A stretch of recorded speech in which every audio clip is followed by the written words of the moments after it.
Speech, Wera Hobhouse. Thank you, Mr. Speaker, for the opportunity to make my maiden speech today as a new member for Bath. Let me first of all pay tribute to my predecessor, Ben Howlett. He served his constituency with great diligence, and I thank him for the contribution he made to our wonderful city. In particular, Ben Howlett understood the progressive and liberal, with a small L, spirit that makes up the fabric of Bath, and he campaigned with conviction to remain in the EU and on voting reform. As a keen supporter of electoral reform, I want to continue his work, and I hope we can make some progress during this Parliament. It is, of course, Don Foster, MP for Bath from 1992 till 2015, who so many Bath citizens remember with special fondness. For 23 years, Don Foster was Bath's #1 supporter, representing the city with his infectious energy, bringing people and communities together.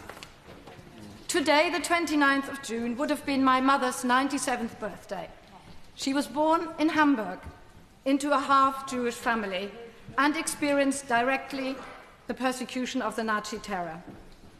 I was lucky enough to be born into a different Germany, heavily scarred, with an immense feeling of guilt, but determined never again to go down into the abyss of fanaticism, racial intolerance, and exaggerated national pride.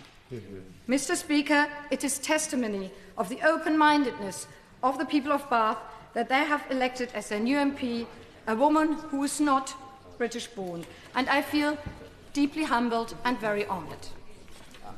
Whenever I mention I live in Bath, the immediate response is, Bath, what a beautiful place. Yes, Bath is a beautiful place. But, like many other cities, it is suffering from a housing crisis and overstretched public services.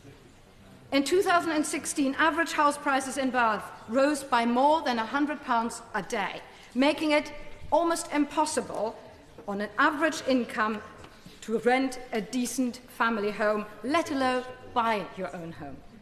Making sure that we share prosperity amongst all people in Bath will be my particular focus. Under current government proposals, 2 out of 3 schools in Bath will have to lay off staff in September. As a former secondary school teacher, I know all too well how very challenging it is to teach and learn effectively in very large class sizes. And I will stand up for all young people in Bath to make sure they receive the education they deserve. Whether we like it or not, this Parliament will be absorbed by Brexit. Last year, nearly 70% of my constituents voted to remain in the EU, and I'm here to make sure that their voices on Brexit are being heard. The Brexit debates have only just started, and Mr. Speaker, I'm looking forward to taking my full part in these debates and, indeed, all the business of this House. Thank you.